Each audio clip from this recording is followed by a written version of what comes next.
반갑습니다. 날개달기 중3 통합 국어 과정에 오신 여러분 환영합니다.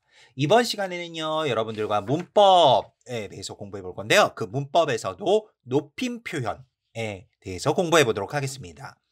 높임 표현이라는 것은요, 말하는 사람이 듣는 사람이나 또는 다른 대상의 높고 낮은 정도에 따라서 언어적으로 좀 달리 구별해서 표현하는 방식을 높임 표현이라고 이야기를 하는데요. 이런 높임 표현에는 상대 높임법과 주체 높임법, 객체 높임법이라는 것이 있답니다.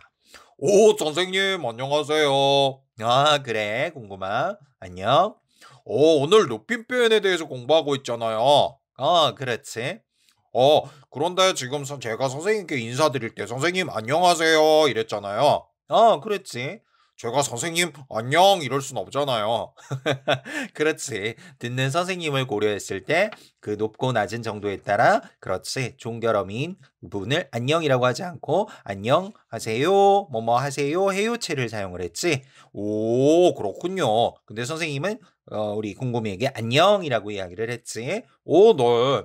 이런 것들이 이제 높임 표현이라고 할 수 있어. 그럼 선생님, 높임 표현은 높이는 것만 높임 표현이라고 하나요? 그렇진 않고 우리가 이제 아까도 이야기했지만 말하는 사람이 듣는 사람이나 다른 대상의 높고 낮은 정도에 따라, 그러니까 낮은 경우, 뭐 선생님이 지금 궁금이에게 안녕하세요 이렇게 하진 않겠지. 안녕 이렇게 얘기했던 거는 궁금이가 선생님보다는 당연히 나이도 어리고 또 학생이고 선생님은 선생님이기 때문에 그런 어떤 위치나 지위의 차이에 따라서 말을 높이거나 낮추는 거, 이 모든 것들이 다 높임 표현에 포함된다라고 할 수 있는 거란다. 오, 그렇구나. 높임 표현이라고 해서 저는 높이는 것만 높임법인 줄 알았죠. 그렇진 않고 우리가 상대에 따라서 또 낮추기도 하는 것, 이런 것들이 다 모두 높임 표현에 들어가는 거란다. 오, 그렇구나. 자, 그럼 앞서서 높임 표현의 종류에 대해서 얘기를 했었는데, 높임 표현은 말하는 사람이 높이는 대상이 무엇인가에 따라서 우리가 나눠볼 수 있는 건데요. 말하는 사람이 그 말을 듣는 상대방을 높이거나 낮춰서 표현하는 방법을 상대 높임법이라고 하는 거지. 궁금하? 이 노래 알아? 이렇게 얘기할 수 있지? 오, 어떤 노래요? 그게 아니라 지금 뭐 예문을 들기 위해서 그냥 선생님은 얘기해 본 거야. 오, 그렇구나. 깜짝이야. 자, 궁금하 이 노래 알아? 이렇게 얘기하지만 만약 궁금이가 선생님에게 얘기할 때는 어떻게 하니? 선생님 이 노래 알아? 이러진 않지? 오, 그랬다가 선생님한테 맞아 죽죠. 뭐 맞아 죽기까지는 아니겠지만, 그치? 그게 예의는 아니지? 어떻게 얘기하니? 선생님 이 노래 아세요? 이렇게 얘기해야겠지? 어이, 그렇죠. 그러고 보니까 좀 끝에가 다르네요. 궁금하, 이 노래 알아? 이렇게 얘기하셨는데, 제가 선생님께 얘기할 땐, 선생님, 이 노래 아세요? 이렇게 돼야 되는 거잖아요. 그렇지. 그러니까 쉽게 말해서 말을 듣는 상대가 말하는 사람보다 어른이거나 지위가 높으면 높임법을 쓰는 거고, 어리거나 지위가 낮으면 높임 표현을 쓰지 않는 거야. 알겠니? 오, 그렇구나. 그래서 똑같은 내용인데도 말하는 사람이 손 아랫사람이냐, 손 윗사람이냐에 따라 이 노래 알아? 이렇게 쓸 수도 있고, 이 노래 아세요? 이렇게 쓸 수도 있는 거군요. 그렇지. 이처럼 상대 높임법은 우리가 보통 서술어 부분에 뭐뭐 시오, 뭐뭐 오, 뭐뭐 게, 뭐뭐 어라, 뭐뭐 어요, 뭐뭐 이런 것들을 넣어서 표현하게 된단다. 그래서 뭐 예를 들면 또 문장 이런 것들이 우리가 이제 듣는 사람, 상대를 고려해서 높이거나 낮추는 걸 상대 높임법이라고 하는 거지. 오, 그렇군요. 다음으로는 우리가 문장에서 주어를 높이는 방법이 있는데, 선생님이 예를 드는 문장을 한번 잘 들어보렴. 오, 네. 궁금이가 놀이터에 온다. 어이, 제가 나이가 몇 살인데 놀이터에서 놀겠어요. 아, 예문이야. 그러니까 괜히 너무 흥분하지 말고. 어이, 네. 궁금이가 놀이터에 온다. 이렇게 할 수 있지만 만약에 그 주어를 할아버지로 바꾸면 어떻게 될까? 오, 할아버지로 바꾸면 할아버지께서 놀이터에 오신다. 이렇게 바꿀 수 있지 않을까요? 그렇지. 아주 잘 말해줬는데 우리가 이제 궁금이는 보통 지금 선생님이 말하는 입장 기준으로 얘기하면 말하는 사람보다 아랫사람이니까 주어에 궁금이는 이는을 쓰고 그다음에 서술어는 온다를 썼지. 반면에 우리가 이제 주어가 할아버지인 경우에는 선생님 그 궁금이 만약 궁금이가 말하는 기준으로 궁금이보다는 할아버지는 손윗 사람이니까 바로 주어의 조사 할아버지의 조사 깨서를 쓰고 서술어에는 온다가 아니라 오신다 시라는 것을 넣었지.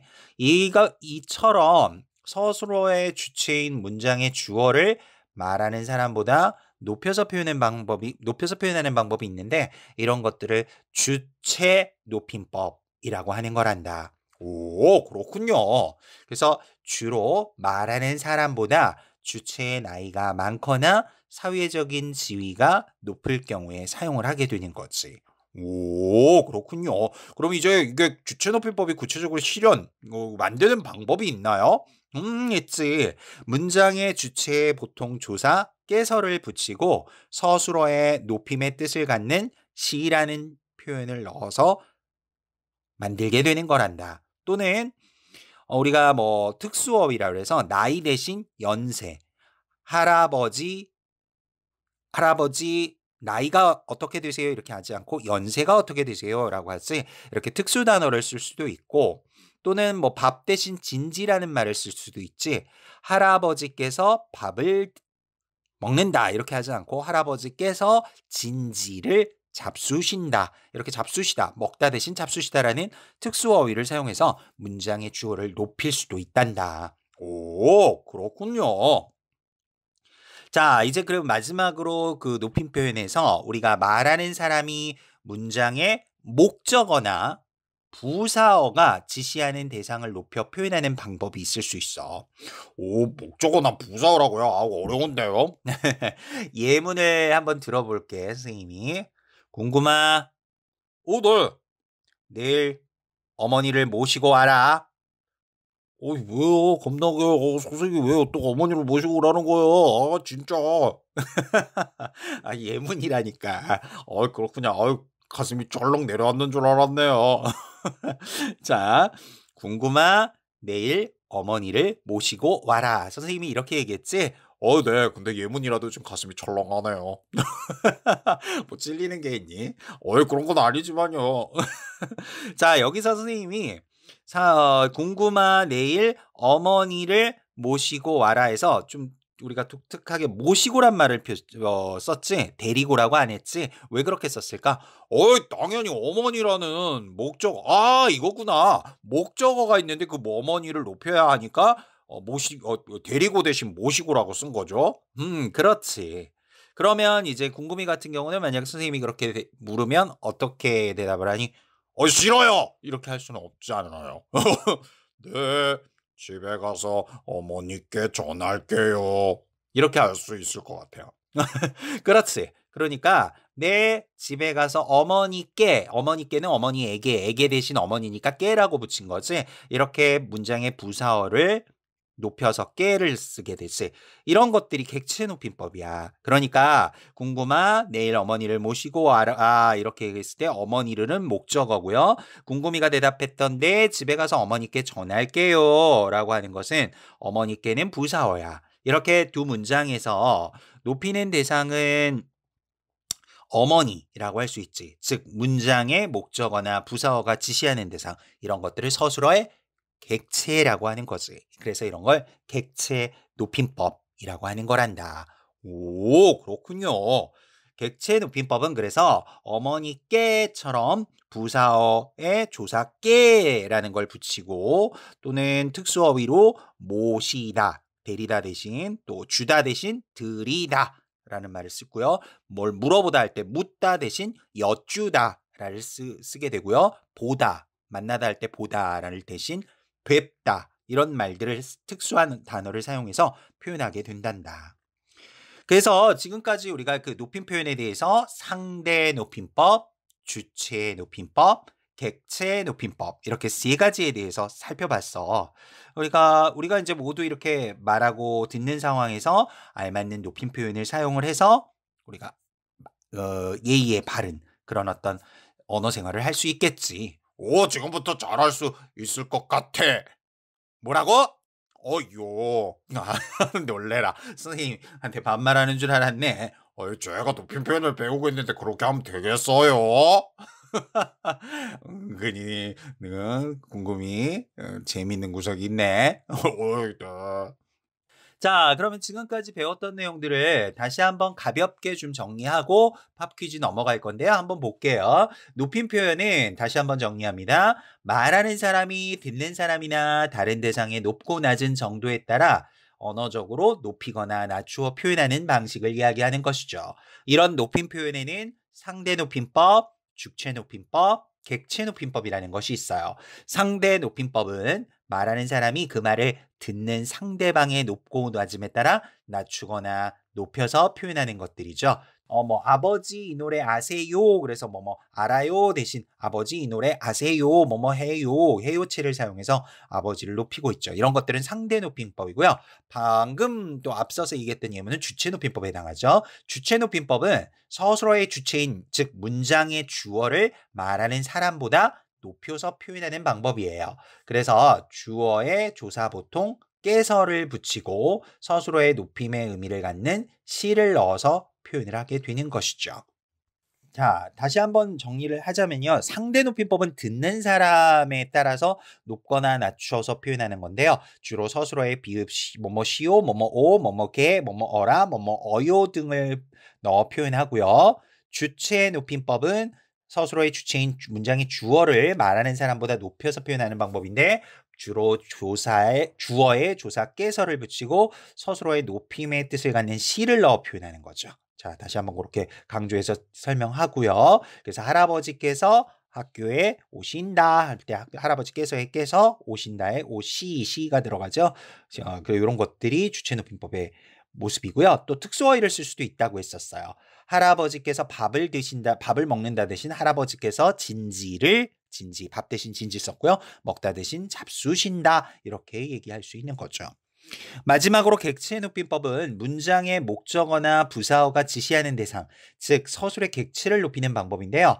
부사어에 조사 깨를 붙이고 주로 모시다, 들이다, 여쭈다, 뵙다 등의 특수어휘를 사용해서 표현한다는 것이죠. 자, 이렇게 우리가 좀 높임법에 대해서 공부해 봤고요. 자, 그러면 이제 팝 퀴즈. 오, 팝 퀴즈 시간이군요. 자, 우선 단답형 주관식이나 자, OX 문제로 답을 해주면 되겠지? 자, 지금 문제 나갑니다. 오, 네. 1번. 아주머니께서 우리 이름을 부르셨다는 객체 높임법이다. 맞으면 O, 틀리면 X. 오, 정답은 아주머니께서 썼고 부르시었다 셨다 시. 이거 주체 높임법이잖아요. 객체 높임법 아니에요. 아주머니께서는 주어예요. 그렇지. 그래서 정답은 D, X라고 할 수 있겠지. 2번 넘어갑니다. 할아버지 어디 가세요는 상대 높임법에 해당한다. 맞으면 O, 틀리면 X. 오, 듣는 사람인 할아버지를 고려해서 뒤에 우리가 종결 어미 주로 서술어를 하세요 가세요 이랬으니까 상대 높임법 맞아요. 딩동댕. 그렇지. 세 번째 문제 나갑니다. 친구의 부모님을 뵈었다에서 쓰인 높임법은 상대 높임법이다. 맞으면 O, 틀리면 X. 오, 이거 친구의 부모님을 배웠다. 보다 대신 배웠다. 뵙다를 썼는데 부모님을 고려해서 높인 거니까 부모님은 목적어를 고려한 건 객체 높임법이에요. 상대 높임법이 아니죠. 그래, 아주 정확히 알고 있구나. 그렇기 때문에 정답은 이 X, 바로 친구의 부모님을 배웠다란 문장에서는 객체 높임법이 사용되었다라고 할 수 있는 거지. 자, 오늘 이렇게 선생님과 짧은 시간이지만 높임법의 종류에 상대 높임법, 주체 높임법, 객체 높임법이 있다는 거 공부해봤고요. 팝 퀴즈 통해서 한번 문제 정리해봤습니다. 반복해서 여러 번 정리해 주시고요. 여러분들 꼭 복습하시는 거 잊지 마시기 바라겠습니다. 전 다음 강에서 또 뵙도록 하겠습니다. 수고하셨습니다. 여러분, 다음 강에서 만나요. 안녕.